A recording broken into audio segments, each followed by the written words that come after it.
Hey everybody, and welcome to the Cooking Frankly channel, and thank you for joining me. Today we're going to talk about what 3 knives you need in the kitchen and how to use them. And this will be the first video in the series of a few different videos on the basic necessities as far as equipment, knives, cutting boards, pots, pans, bakeware, utensils that you'll need in your kitchen. I'll be discussing different terms. That way you'll understand whenever we're cooking later on down the line after these videos air, then you'll know, oh, that's what he's talking about. So let's get started.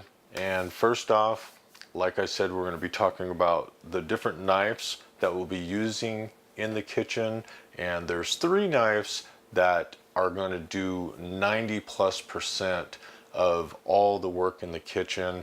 And later on down the road, you can acquire other specialty type knives, but more than likely you're going to be able to get by with these knives for quite a long time until you get into really advanced cooking. So first off, let's talk about the chef's knife. Now, the chef's knife comes in many different sizes and shapes. This will do 90% of all the work in the kitchen by itself. I personally like to use a different type of knife. This is a Nakiri Japanese style knife, and I've been using this knife for years and I just love it. So today, whenever I do a little demonstration here, I'll be using this knife. Now, the next knife is a Perry knife. Parrying means anything that you're cutting up in the air. So in our case today, we're going to be peeling a potato. We're going to be doing this up in the air. Now, you can use a regular peeler as well for many different items that you're going to use a Perry knife, but before the before the peelers came out, Perry knives were always used, and it's always good to learn how to use a Perry knife. This will be a great help to you later on down the road in the kitchen. The last knife that we'll discuss is a serrated blade type knife, and you can see the serrations or indentions in the knife, and this is also referred to as a bread knife, and I'll discuss this a little bit later as well.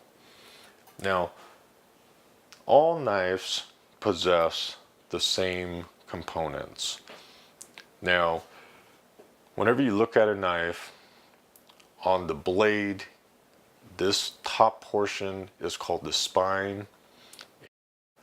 This portion here is called the point.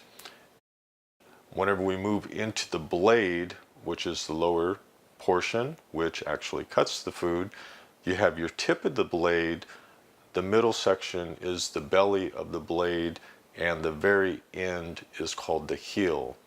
And this brings us into this piece here, which usually holds the blade and the handle together. This is called the bolster, and this portion here is the handle.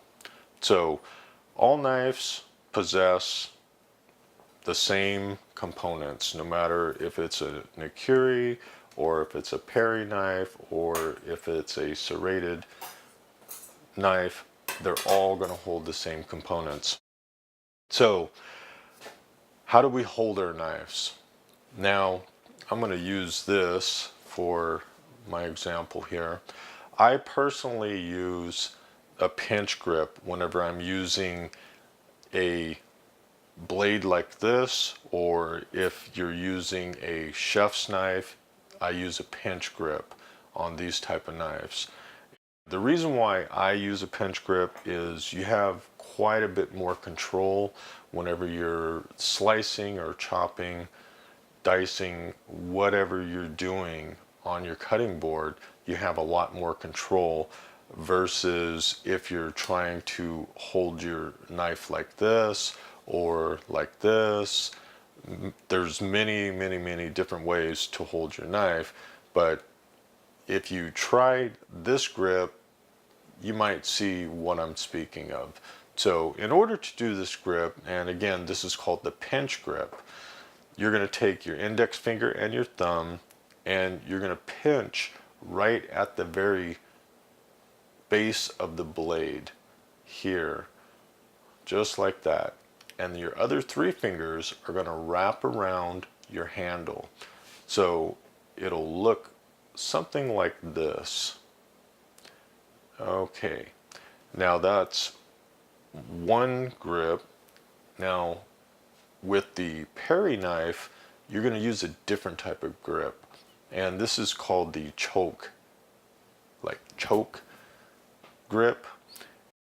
With this, some people use two fingers. I prefer to use one finger.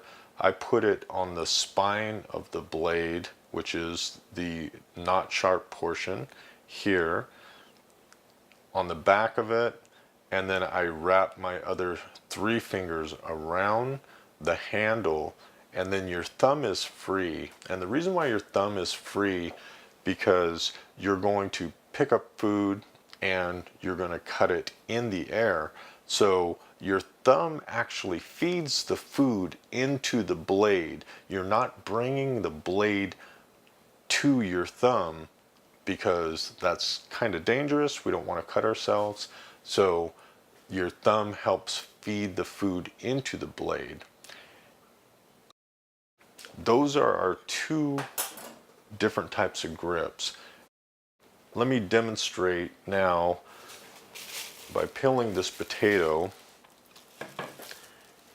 and I'll also go over a few different cuts as well.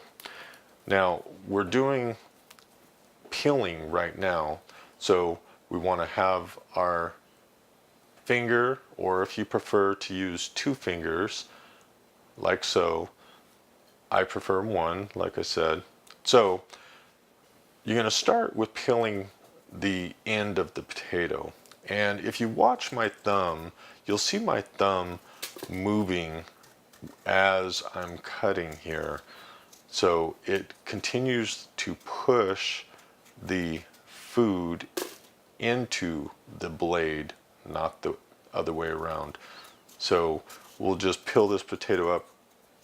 I'll kind of go slow. That way you can see how I'm doing this. And again, keep moving that thumb, and we're getting all the skin off the potato, like so. And the thumb just keeps moving, keeps pushing the food into the blade. And I peeled that rather slow so you can get an idea. Once you get going, you'll be able to peel faster and faster and faster. And I actually prefer using a Perry knife over a peeler whenever I'm preparing different foods that need to be peeled. So let's get this out of the way now. Now we're going to switch to our Nakiri blade. And if you don't have one of those, you can use a chef's knife. But like I said, I prefer to use the Nakiri blade, so let's do that. Now, we already learned how to peel. Now, our next step for the potato, and I'm going to prepare this potato for fried potatoes. So I'll use my pinch grip now on this, pinching at the base of the blade, wrap the other three fingers around the handle. I'm going to perform a slice now. Now with the slice, you want to put the tip of your blade on your cutting board. Whenever you're using your knife and you might have an unstable piece of food, you can, what I like to do is put the tip of the blade, start it, move my hand and change position where I'm rolling my fingers back a little bit, and you can continue straight through the potato. So you're putting your knife on the cutting board, and I'll just cut this little piece here. So put your knife on the cutting board like so, start at one side, and you're going to just pull straight through. That's a slice. Now the next cut will be a chop. So again, we're using our pinch grip. Our fingers, we want to make sure that they're not sticking out like this. That's the way most people cut themselves, whenever their fingers are sticking out. If you roll them back, no matter how fast you go, you're not going to cut yourself, because if you don't bring your blade up above your fingers, then you will not cut yourself. So what'll happen here, whenever we're cutting any type of vegetables or fruits or anything that we want to prepare with an even cook on that type of food, where if you have one piece that's thick and one that's thin, they're going to cook unevenly. So we want to make sure that we're cutting every single slice the same thickness. So what we'll do is I'm going to use a motion where the tip of the blade is staying on the board. It's going in a circular motion like so. I'll change this view here in one moment so you can get a side view on how I'm actually cutting. So that's how we're doing that. This way you can get a really good view. So again,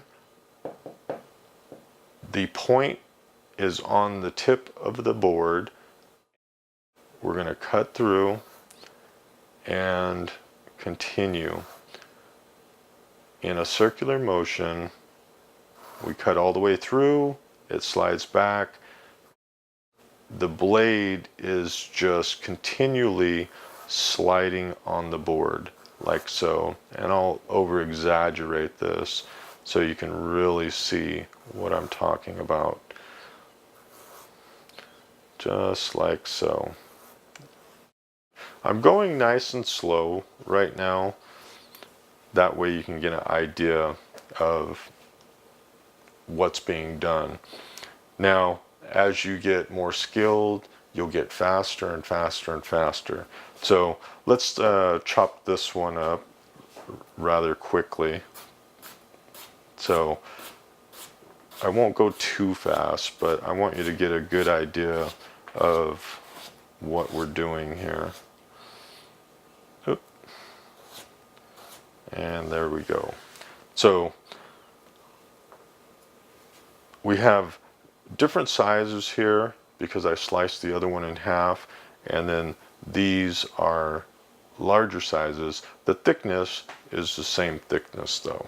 So those are your different types of cuts. Now we need to speak a little bit about our serrated knife. Now our serrated knife, again, like I said, it's also known as a bread knife. Now this is used for cutting a piece of bread. Let's use that for an example. Bread has a harder outside shell, the softer inside, which whenever you're slicing through it, if you're trying to use a chef's knife, you're going to smash the bread down, and we don't want to smash it down.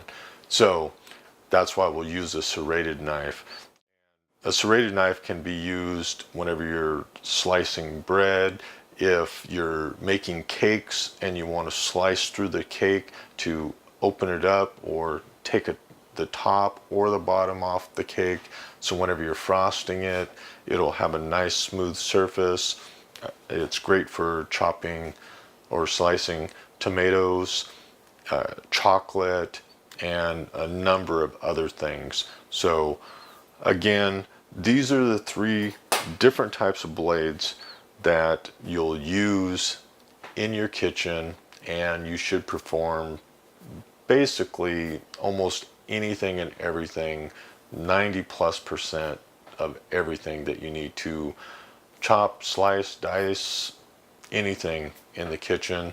And again, like I said, you can pick up specialty knives later on down the road. I hope you learned something today, and thank you for joining me.